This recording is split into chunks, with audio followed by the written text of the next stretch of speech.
Good morning student. आज की class में बात करेंगे फ्लो कंट्रोल के अंतर्गत स्लाइडिंग विंडो प्रोटोकॉल। जैसा कि आप सबको पता है, हम लोग सेकेंड यूनिट देख रहे हैं कंप्यूटर नेटवर्क के अंतर्गत डेटा लिंक लेयर, जिसके अंतर्गत हम लोग अभी देख रहे हैं वर्तमान में फ्लो कंट्रोल। दो टेक्निक होता है, एक होता है स्टॉप एंड वेट, कल क्लास में देखे थे। आई बटन के क्लिक पे लिंक दे देता हूँ यदि आपने अभी तक उसको नहीं देखा है। आज की क्लास में बात होगी स्लाइडिंग विंडो प्रोटोकॉल। यदि आप मेरे चैनल पे फर्स्ट टाइम विजिट कर रहे हैं तो सब्सक्राइब करना ना भूलें। तो चलिए स्टार्ट करते हैं आज की क्लास।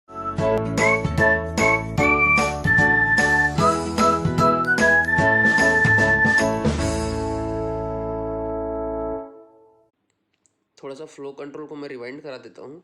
फ्लो कंट्रोल का मतलब क्या होता है, यदि सेंडर है जो फ्रेम सेंड कर रहा है, एक टाइम पे मान लीजिए वो 3 फ्रेम सेंड कर सकता है, और रिसीवर की रिसीव करने की क्षमता यदि केवल एक सिंगल फ्रेम है, तो इसमें से 3 में से एक फ्रेम रिसीव कर लेगा और ये बचा हुआ 2 फ्रेम जो है आपका क्या हो जाएगा, डिस्कार्ड हो जाएगा, लॉस्ट हो जाएगा, आपका ये 2 फ्रेम जो है नुकसान हो जाएगा। तो इसी चीज़ से बचने के लिए कि किसी प्रकार का पैकेट या जो फ्रेम है हमारा, जो डेटा है उसका नुकसान ना हो, इसीलिए हम लोगों ने फ्लो कंट्रोल की बात की कि भाई आप जब भी डेटा सेंड करना चाहते हैं तो जो डेटा का बहाव है, जो फ्लो है, उसको आप जो है एक लिमिट कर लीजिए, एक सीमित मात्रा में रख लीजिए जितना कि रिसीवर रिसीव कर सके और डेटा का नुकसान ना हो। तो रिसीव करने से पहले और सेंड करने से पहले सेंडर और रिसीवर आपस में कम्युनिकेशन करते हैं और एक लिमिट सेट कर लेते हैं कि हाँ इतनी ही मात्रा में डेटा आपको सेंड करना है, ताकि किसी प्रकार की समस्या उत्पन्न ना हो। ठीक है क्या? फ्लो कंट्रोल दो प्रकार का होता है, stop and wait, sliding window protocol. आज की क्लास में बात होगी स्लाइडिंग विंडो प्रोटोकॉल की। तो देखिए स्लाइडिंग विंडो प्रोटोकॉल आया क्यों। देखिए फ्लो को कंट्रोल करने के लिए तो स्टॉप एंड वेट ही था, तो फिर स्लाइडिंग विंडो क्यों। तो चलिए थोड़ा सा मैं रीज़न बता देता हूँ कि स्लाइडिंग विंडो प्रोटोकॉल यूज़ क्यों करना चाहिए और क्यों इस प्रोटोकॉल का निर्माण कराया गया। तो देखिए आपने स्टॉप एंड वेट में देखा, एक जैसे ही आप एक फ्रेम भेजेंगे रिसीवर की, जैसे ये सेंडर है और ये रिसीवर है, तो एक फ्रेम भेजने के बाद वो क्या हो जाता है, स्टॉप हो जाता था और वेट करता था कि जब तक ये जैसे ये डेटा भेज रहा है डी फॉर डेटा और इधर से आपका एक्नॉलेजमेंट आ रहा है, तो जब तक पहला डेटा पहुंचेगा नहीं और वहाँ से एक एक्नॉलेजमेंट नहीं आता, तब तक जो है दूसरा फ्रेम सेंड नहीं करते थे। तो मैंने आपको कल की क्लास में बताया था फ़ायदा और नुकसान। तो नुकसान के अंतर्गत मैंने कहा था कि काफ़ी टाइम कंज्यूमिंग है, बहुत समय लगता है। तो इसीलिए उस कमी को दूर करने के लिए कि ज़्यादा देर तक हमारा जो सिस्टम जो है, जो हमारा जो हमारा मीडियम है, जो माध्यम है, वो आइडल ना रहे, मतलब आपको समय वेस्ट ना हो, उसको दूर करने के लिए हम लोगों ने स्लाइडिंग विंडो प्रोटोकॉल जो है पढ़ते हैं। मतलब ये दूसरा टेक्निक है जिसमें उस कमी को दूर किया गया। इसमें क्या हुआ कि यदि सेंडर सेंड करना चाहता है तो एक विंडो बना लिए, ऐसे विंडो बना लीजिए और रिसीवर से पूछ लीजिए कि 3 विंडो 4 विंडो आपकी साइज़ कितनी है। ये कम्युनिकेशन जो है स्टार्ट करने से पहले ही डिसाइड कर लिया जाता है कि भाई हम 4 विंडो या 3 विंडो, विंडो मतलब ये है यहाँ पे विंडो, ये साइज़ है कितने हम एक बार में फ्रेम भेज सकते हैं। यदि उन आपस में बात करने के बाद उन्होंने डिसाइड किया कि भाई आप 4 भेज सकते हो, तो एक बार में ये 4 पैकेट भेजेगा और बाकी की चीज़ें क्या होगी वो मैं आपको आगे जो है बताऊँगा। तो यहाँ पे ये जो टेक्निक या जो हम कहें प्रोटोकॉल है वो क्यों आया, तो भाई उसमें जो कमी रह गई थी कि एक टाइम पे एक पैकेट भेजेगा, पैकेट भेजने के बाद वो वेट करेगा, उसको दूर करने के लिए जो है स्लाइडिंग विंडो आया। और विंडो इसलिए कहा गया क्योंकि इसमें जो है फ्रेम को भेजने से पहले एक विंडो डिसाइड कर लिया जाता है। विंडो की एक साइज होती है जो मैं भी आगे आपको चल के बताने वाला हूँ। तो स्लाइडिंग विंडो प्रोटोकॉल में आप हर एक फ्रेम कहिए या पैकेट कहिए, उसके लिए आपको एक एक्नॉलेजमेंट पावती भेजने की आवश्यकता नहीं थी। मतलब यदि आप 4 फ्रेम भेज रहे हैं तो जैसे ये चारों प्राप्त हो जाए, तैसे 4 एक्नॉलेजमेंट आपको भेजने की आवश्यकता नहीं है। ठीक है क्या? क्योंकि देखिए भेजने वाला बंदा आपका एक ही है, तो ये जैसे आपने 4 फ्रेम एक साथ भेज दिया और यदि ये 4 के 4 डेटा आपको रिसीवर को ऐसे प्राप्त हो गया, तो आप एक ही पावती भेज सकते हैं भाई कि हाँ मुझे जो है वो आपके द्वारा भेजे गए जितने भी फ्रेम हैं या पैकेट है वो मुझे प्राप्त हो गया है। ऐसे आप एक एक्नॉलेजमेंट भेज के भी आप जो है कम्युनिकेशन को कंटिन्यू रख सकते हैं। ठीक है क्या? तो ये होता है स्लाइडिंग विंडो कि आपको हर बार एक एक्नॉलेजमेंट भेजने की आवश्यकता नहीं होती है। इसकी भूमिका थी, बैकग्राउंड थी, सेंडर द्वारा भेजे गए चाहे जितने भी आप फ्रेम भेज ले, फ्रेमो इसलिए कहा मैंने कि बहुत सारे फ्रेम्स हैं, वो नंबर ऑफ फ्रेम्स हैं को वो एकल एकल मतलब एक एक्नॉलेजमेंट फ्रेम को प्रयोग करके इसको जो है इन्फॉर्मेशन भेज सकते हैं कि भैया आपने जो भेजा था वो हमें प्राप्त हो गया है। क्लियर है क्या? क्या है, सेंडर जो है एक साथ चाहे तो मल्टीपल फ्रेम भेज सकता है, 2 भेजे, 4 भेजे, 8 भेजे, लेकिन रिसीवर जो है केवल एक एक्नॉलेजमेंट भेजता है। स्लाइडिंग विंडो प्रोटोकॉल नोड्स के बीच में, नोड्स बोले तो एक सेंडर और रिसीवर के बीच में एक जो है रिलायबल और एक विश्वसनीय ट्रांसमिशन के लिए जो है यूज़ होता है। और स्टॉप एंड वेट के मुकाबले यदि हम इस दोनों का कंपेयर करें तो इसका थ्रूपुट जो है वो ज़्यादा होता है। कैसे, देखिए वो एक टाइम पे एक फ्रेम भेजता था, ये एक टाइम पे चाहे तो 4 भेज सकता है, 8 भेज सकता है। तो जो थ्रूपुट का मतलब होता है इसका जो है फ्लो करने की जो इसकी कैपेसिटी है बोलना चाहिए, वो इसका ज़्यादा अच्छा होता है, इसकी क्षमता ज़्यादा होती है। तो ये था थोड़ा सा इसका डेफिनेशन समझिए या बैकग्राउंड समझ लीजिए कि कैसे वर्क करता है। तो देखिए क्या होता है, जैसे कि मैंने आपको स्टॉप एंड वेट ही बताया था, दो स्थिति बताई थी, एक नॉर्मल ऑपरेशन होता है और एक टाइम आउट का केस होता है। तो यहाँ पे देखिए नॉर्मल ऑपरेशन में क्या होगा, जैसे आप इस डायग्राम पे फोकस करिए कि भाई ये सेंडर है और आपका ये रिसीवर है। इसने कहा कि मैं 4 विंडो का साइज है मेरा, मैं 4 डेटा भेज रहा हूँ। चूँकि इसको कोई ऑब्जेक्शन नहीं थी इसलिए विंडो का साइज 4 ही रखा था। ये देखिए आपको दिख रहा होगा, ये देखिए आप थोड़ा सा मैं जूम कर देता हूँ, ये देखिए यहाँ पे आपको देखिए ये 4 लाइन आपको जो है दिख रहा होगा, ये सेंडर से रिसीवर की ओर। ये देखिए ये 4 जैसे ये डेटा है, ये 4 डेटा आपको जैसे ही पहुंचेगा वो देखो एक सिंगल एक्नॉलेजमेंट भेज रहा है। दिख रहा है कि रेड कलर के एक सिंगल ऐसा लाइन उस तरफ से आ रहा है, डायरेक्शन भी देखिए। ये देखिए इसमें क्या लिखा है, ए सी के बोले तो एक्नॉलेजमेंट, जिसको हम लोग पावती कहते हैं। और उसने कहा कि भाई इस टाइम आप विंडो के साइज को 3 रखना। तात्पर्य ये है कि वो रिसीवर जो सेंडर से रिक्वेस्ट कर रहा है कि अगली बार नेक्स्ट टाइम जब आप डेटा भेजें तो तीन डेटा भेजें। मतलब उसका विंडो का साइज कितना कर दिया, 3 कर दिया। तो आप देख पा रहे होंगे कि नेक्स्ट टाइम उसने कितना डेटा भेजा, आपको 3 डेटा भेजा है। ये देखिए जहाँ से आपको 3 लाइन दिखाई दे रही होगी। क्लियर है क्या? तो चीज़ें स्पष्ट हो गई होगी कि प्रोटोकॉल कैसे काम करता है। दूसरा हमारा है तो नॉर्मल ऑपरेशन के केस में क्या होता है कि स्लाइडिंग विंडो प्रोटोकॉल का मुख्य कार्य होता है एक्नॉलेजमेंट का वेट किए बिना ही वो पैकेट को क्या कर देता है, वो भेजता है, एक साथ भेज देता है। देखो 4 ऐसा नहीं था कि पहला भेजा फिर एक्नॉलेजमेंट, फिर ऐसा नहीं, 4 एक साथ भेज दिए, एक्नॉलेजमेंट आप एक साथ भेज देना या जो भी है नहीं। उसके बाद क्या होता है, एक समय में भेजे गए, क्या कहता है देखिए, एक समय में भेजे गए सभी पैकेट की संख्या जो है विंडो साइज कहा जाता है। अभी मैंने बता दिया विंडो साइज क्या है, कि विंडो साइज वो साइज होता है जितने नंबर आप एक साथ डेटा भेज सकते हैं। यदि विंडो साइज 4 है तो 4 डेटा भेजेंगे, 8 है तो आप 8 डेटा भेजेंगे। क्लियर हुआ क्या? ये नॉर्मल ऑपरेशन था।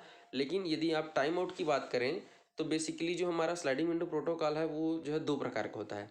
एक होता है हमारा go back N A R Q और दूसरा होता है आपका selective repeat A R Q. क्या होता है और दोनों में क्या डिफरेंसेस है ये मैं आपको आगे चल के बताता हूँ, एक एक करके दोनों को डिस्कस करता हूँ। तो सबसे पहले देखते हैं गो बैक एन। तो इसका नाम ही क्या है उसको देखिए, इसको ऐसे GBN भी कहते हैं। क्या कहते हैं? GBN, G for go, B for back और एन फॉर तो एन रहेगा। और यहाँ पे एन का जो मतलब होता है नंबर्स, नंबर होता है, एन फॉर यहाँ पे नंबर होता है। और ARQ क्यों लिखा गया उसको भी देख लीजिए। इसको जो है ARQ का फुल फॉर्म होता है ऑटोमेटिक रिपीट रिक्वेस्ट। तो यहाँ पे बोलेंगे ARR क्यों नहीं, तो ऐसा नहीं है भाई, उसको ARQ कहा जाता है। यहाँ पे क्यू को मैंने कैपिटल में इसीलिए लिखा है कि इसको शॉर्ट फॉर्म में ARQ कहा जाता है, ऑटोमेटिक रिपीट रिक्वेस्ट। ठीक है क्या? ये तो हो गया इसका नाम। अब काम भी देख लेते हैं, थोड़ा सा काम क्या करता है। तो थोड़ा सा डायग्राम को मैं यहाँ पे आपको दिखा रहा हूँ, थोड़ा सा देखिएगा क्या होता है। ये देखिए यहाँ पे आपको दिख रहा होगा, ये देखिए ये जो है 4 डेटा आपका दिख रहा है, मतलब सॉरी मतलब 5 डेटा दिख रहा होगा क्योंकि 0 से स्टार्ट हुआ है। 0 1 2 3 4 आपको दिख रहा है क्या? ये डेटा जो है वो सेंडर से रिसीवर की ओर जा रहा है, दिख रहा है क्या? अब इस पर फोकस करिए, डेटा नंबर 2 पे फोकस करिए थोड़ा सा। ये देखिए क्या लिखा हुआ है, डैमेज और लॉस्ट। डैमेज और लॉस्ट मतलब या तो डेटा बीच में कहीं पे डैमेज हो गया, रिसीवर तक ठीक से नहीं पहुंचा समझ लीजिए, या कुछ त्रुटि के साथ आया है। ठीक है, लॉस्ट मतलब खो गया, या डैमेज है मतलब उसमें कुछ ईरर है, किसी प्रकार का त्रुटि है। तो क्या होगा, रिसीवर ऐसे डेटा को क्या करेगा जो डैमेज है। तो वहाँ पे आप देख रहे होंगे रिसीवर की तरफ से देखिए आपको एक NAK2 ऐसा लिखा हुआ दिख रहा है क्या? ये इसका मतलब होता है NAK का मतलब होता है निगेटिव एक्नॉलेजमेंट, मतलब ऋणात्मक एक्नॉलेजमेंट, मतलब ऋणात्मक पावती या निगेटिव पावती। तात्पर्य क्या है कि यहाँ पे देखिए, क्योंकि भाई हम स्लाइडिंग विंडो की बात कर रहे हैं, मतलब सेंडर जो है n नंबर्स ऑफ, n यहाँ पे है n नंबर्स ऑफ जो है डेटा ट्रांसफ़र किया, उसमें से जो दूसरे नंबर का डेटा था वो डैमेज हो गया या लॉस्ट हो गया, 2 केस हो सकता है। तब उसने क्या किया, जैसे ही दूसरा वाला वहाँ पहुँचा तो देखा भैया ये तो डैमेज है, ये तो आया ही नहीं है। तो वहाँ से क्या करेगा, लाइन से, जैसे देखिए दूसरा डिस्कार्ड कर दिया, डिस्कार्ड कर दिया मतलब उसको कैंसिल कर दिया। ठीक है, उसके बाद देखिए ये देखिए तीसरे पे भी डिस्कार्ड लिखा हुआ है, चौथे पे भी डिस्कार्ड लिखा है। क्यों? क्योंकि ये क्या करता है, अभी मैं आगे जाके क्लियर करूंगा। इसकी जो विंडो की साइज होती है ना, भेजने वाला जो सेंडर होता है उसकी साइज एन होती है। मतलब आप एन की जगह में 4 भेजो, 8 भेजो, बट रिसीवर केवल एक विंडो रखता है, वो एक टाइम में एक ही प्राप्त करता है। जैसे 0 को प्राप्त करेगा, फिर 1 को प्राप्त करेगा। आप भेज दो ना, कोई दिक्कत नहीं, मैं रिसीव करूंगा एक करके बोलता है। 0 आया, रिसीव किया, ओके। 1 आया, रिसीव किया, ओके। 2 नहीं आया, मान लो हम समझेंगे डैमेज आया, ये नहीं आया, तो क्या करेगा वहाँ से? अब तो भैया 0 1 आया, अब उसको तो 2 चाहिए ना, 2 नहीं मिला, तो क्या कर देगा वो? नेगेटिव एक्नॉलेजमेंट भेज देगा। अब भले ही चाहे तीसरा पूरा पहुंच जाए, चौथा पूरा पहुंच जाए, उसको कोई मतलब नहीं है, क्योंकि उसको क्रमबद्ध तरीके से चाहिए। 0 1 आया ना, तो अब उसको 3 और 4 भी मिलेगा ना, तो भी उसको नहीं रखेगा। क्यों? क्योंकि उसको ऑर्डर में चाहिए। 0 1 का उसको 2 ही चाहिए। ठीक है क्या? नहीं आया तो इसको डिस्कार्ड करेगा, इसको भी डिस्कार्ड, मतलब लाइन से जहाँ जो भी डेटा, जैसे ही करप्टेड डेटा मिला, डैमेज डेटा मिला, या डेटा मिला ही नहीं, तो उसी डेटा का नंबर के साथ वो एक निगेटिव एक्नॉलेजमेंट भेजता है कि भैया मुझे इस नंबर का डेटा नहीं मिला है। तो जो सेंडर होता है वो समझ जाता है कि मुझे दूसरा से लेके फिर से जितने भी मैंने डेटा सेंड किए थे वो मुझे फिर से रिपीट करना पड़ेगा, मुझे फिर से सेंड करना पड़ेगा। ये देखिए, आपको फिर से दूसरा वाला फिर से रीसेंड किया, तीसरा वाला रीसेंड किया, चौथा वाला रीसेंड किया। क्लियर है क्या? चीज़ें स्पष्ट हो गई। यदि पैकेट नुकसान हो जाता है या एक्नॉलेजमेंट का नुकसान होता है, तो सेंडर नुकसान हुए पैकेट को, पूरे पैकेट को फिर से जहाँ से निगेटिव एक्नॉलेजमेंट आया है उसको फिर से वो सेंड करता है। इसीलिए इसका नाम पड़ा गो बैक एन ARQ, मतलब पीछे जाओ, पीछे जाओ। ठीक है, गो बैक। और एन, एन का मतलब होता है उसी नंबर से। कौन से नंबर से? जिसका एक्नॉलेजमेंट मुझे नहीं मिला है, ये कहें, या मुझे डेटा नहीं मिला है, वहाँ से आप फिर से डेटा को सेंड करिए। Automatic repeat request. ठीक है क्या? एक मैसेज भेज देता है कि भैया यहाँ से आपको फिर से क्या करना है? रिपीट करना है। इसी कहते हैं गो बैक एन। अब जितनी भी कहानी मैंने अभी आपको सुनाई है उसको मैंने एक एक पॉइंट करके यहाँ पे लिख दिया है आपको। चलिए मैं एक करके बता रहा हूँ, फटाफट सुनते जाइएगा और डायग्राम पे फोकस करिएगा। तो पॉइंट नंबर 1 क्या कहता है कि सेंडर विंडो का साइज एन रहता है। मतलब आप एन का मतलब यहाँ पे 1 हो सकता है, 2 हो सकता है, 3 हो सकता है, 4 हो सकता है। एन का मतलब होता है नंबर। क्लियर है क्या? तो विंडो जो सेंडर है उसका साइज एन होता है। यदि गो बैक एन 8 लिखा है, मतलब यहाँ पे इसकी साइज 8 है, एक बार में वो डेटा 8 डेटा वो भेज सकता है। जबकि रिसीवर की साइज हमेशा 1 रहती है, मतलब वो एक टाइम पे एक डेटा ही रिसीव करता है। क्लियर है क्या? पॉइंट 1 आपको स्पष्ट हो गया। दूसरा पॉइंट क्या कहता है, ध्यान से सुनिए। इसमें रिसीवर एक एक्नॉलेजमेंट टाइमर, देखिए यहाँ पे आपको टाइम दिख रहा है भाई, एक टाइम तक वेट करता है, क्योंकि हम ये टाइम आउट केस में ही 2 टेक्निक यूज़ करता है, गो बैक एंड और एक सेलेक्टिव रिपीट। बाकी नॉर्मल केस में तो कोई दिक्कत नहीं था, आप भेज देते जाइए, मुझे जैसे ही प्राप्त होगा मैं एक्नॉलेजमेंट भेज दूंगा, ऐसा था ना।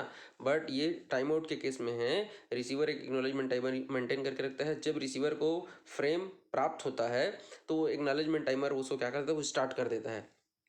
और जब टाइमर एक्सपायर होता है, मतलब टाइम खत्म, टाइम अप हो गया, टाइम खत्म, तब रिसीवर उन सभी फ्रेम के लिए सेंडर को एक्नॉलेजमेंट भेज देता है। और उस समय तक एक्नॉलेजमेंट यदि नहीं भेजा था तो, कहने का मतलब है कि यदि सब कुछ अच्छा रहा, जैसे आपने 3 पैकेट भेजा था भाई, अब उसके बाद उसने क्या किया, इसको रिसीव कर लिया 3, तो 3 के बदले में ऐसे जो है एक्नॉलेजमेंट उसको भेज देगा। क्लियर है क्या? चलिए नेक्स्ट पॉइंट क्या कहता है, पॉइंट नंबर 3 देखिए क्या लिखा है कि यदि रिसीवर, देखिए इसको मैं थोड़ा सा आगे कर लेता हूँ। ये देखिए क्या लिखा हुआ है। ठीक है, ये देखिए यहाँ पे आपका 3rd पॉइंट क्या लिखा हुआ है कि यदि रिसीवर किसी करप्ट हुए फाइल को, आप इसको नोट कर लीजिएगा। ठीक है, ये थोड़ा सा डायग्राम में यहाँ पे छुप गया है, कोई दिक्कत नहीं है। ठीक है, मैं उस चीज़ को बोल रहा हूँ। देखिए जैसे कि अब ये जो ये निगेटिव एक्नॉलेजमेंट आया ना, उसी को मैंने 3rd पॉइंट में लिखा है कि यदि रिसीवर किसी करप्ट हुए फाइल को, करप्ट हो गया बोलो या डैमेज बोलो, लास्ट में फाइल को रिसीव करता है, तो करप्ट हुए फ्रेम को एक्सेप्ट नहीं करता है। और जब टाइम अप हो जाता है, जब टाइमर ख़त्म हो जाता है, तो उसके पश्चात करेक्ट फ्रेम को सेंडर दोबारा सेंड करता है। और रिसीवर से एक्नॉलेजमेंट प्राप्त करने के पश्चात कब भेजेगा दोबारा उस फ्रेम को? जब रिसीवर निगेटिव एक्नॉलेजमेंट भेजेगा। मैं इस चीज़ को रिपीट कर दे रहा हूँ बेटा, ये देखो कि जैसे ही दूसरा पैकेट मिला जो कि डैमेज था बोलो या करप्ट था बोलो, तो क्या करेगा भाई, यहाँ पे जैसे ही रिसीवर निगेटिव एक्नॉलेजमेंट भेजेगा किसको, सेंडर को, तो उसके बाद करप्ट हुए फ्रेम को एक्सेप्ट नहीं करेगा। नहीं करेगा ना, क्यों करेगा भाई? करप्ट फाइल को रिसीवर जो है करप्ट किए गए फ्रेम को एक्सेप्ट नहीं करता है। और जैसे ही टाइमर ख़त्म होता है उसको करेक्ट फ्रेम सेंडर दोबारा भेजेगा, लेकिन जब रिसीवर उसको निगेटिव एक्नॉलेजमेंट भेजता है तब। क्लियर है क्या? चलिए बात कर लेते हैं। नेक्स्ट हमारा क्या कहता है, पॉइंट नंबर 4 कहता है कि यदि रिसीवर किसी ऐसे फ्रेम को रिसीव करता है जिसका सीक्वेंस नंबर सही नहीं है, ये बात को समझिएगा। 0 आया ठीक है, 1 आया ठीक है, दूसरा आया ठीक नहीं है, क्यों? क्योंकि वो लॉस्ट हो गया है। तीसरा भी देखो पहुंच चुका था, आप देख पा रहे होंगे, देखिए तीसरा पहुंच चुका था और चौथा भी पहुंच चुका था। तो जैसे ही तीसरा और चौथा पहुंचा उसको भी वो क्या करेगा, डिस्कार्ड कर देगा बेटा, लेने से मना कर देगा। क्यों? क्योंकि वो सीक्वेंस नंबर सही नहीं है, तो वह ऐसे फ्रेम को सीधे डिस्कार्ड कर देता है और उसके पीछे आने वाले सभी फ्रेम को भी डिस्कार्ड कर देगा। जैसे ही दूसरा नहीं पहुंचा, टाइम खत्म हो, काट दिया, उसके बाद आने वाले जैसे 5 6 7 आता सबको वो क्या करता है, डिस्कार्ड कर देता है। ऐसा इसलिए होता है क्योंकि रिसीवर का विंडो साइज बेटा 1 होता है और वह क्रमबद्ध तरीके से ही फ्रेम को एक्सेप्ट करता है। यदि ऐसा नहीं रहेगा तो वो क्या करते जाएगा, वो एक्सेप्ट नहीं करता है। क्लियर है क्या? बात करें यदि नेक्स्ट पॉइंट की, तो पांचवा पॉइंट क्या कहता है, यदि किसी विशेष फ्रेम के लिए सेंडर जो है किसी विशेष फ्रेम के लिए क्या करता है, वो आपने वो रिसीव तो नहीं किया है, ठीक है। देखिए होता क्या है कि सेंडर भेजा और रिसीवर तक वो डेटा पहुंचा ही नहीं है। तो देखिए क्या लिखा मैंने यहाँ पे कि उसके सभी फ्रेम को रिसीवर के द्वारा डिस्कार्ड कर दिया जाता है, इसलिए सेंडर को उन सभी फ्रेम को दोबारा भेजना पड़ता है, अर्थात सेंडर को पूरी विंडो को दोबारा सेंड करनी पड़ती है। इसलिए प्रोटोकॉल नाम गो बैक एन है। जैसे ही सेंडर ने कोई पैकेट भेजा और वो पैकेट जो है यहाँ तक नहीं पहुँचा, ठीक है, तो क्या करेगा, उन सभी फ्रेम को दोबारा सेंड करता है। क्यों? क्योंकि इस जो हमारा प्रोटोकॉल का नियम ही है कि जैसे ही कोई एक पैकेट खराब होता है, वहाँ से नीचे भेजे गए सभी समस्त फ्रेम को आपको दोबारा सेंड करना पड़ता है। तो देखिए बेटा, इनको मैं पॉइंट वाइज इसलिए लिखा हूँ ताकि आपके मन में किसी भी प्रकार का डाउट ना, क्योंकि देखो लाइव क्लास, यदि मैं आपके सामने क्लासरूम में क्लास लेता तो मैं हर एक स्थिति के लिए आपसे पूछता कि इसमें क्या है, नहीं है। आपका जो पहला स्लाइड मैंने दिखाया, ये देखिए मैं वहाँ पे डायरेक्ट ले चलता हूँ।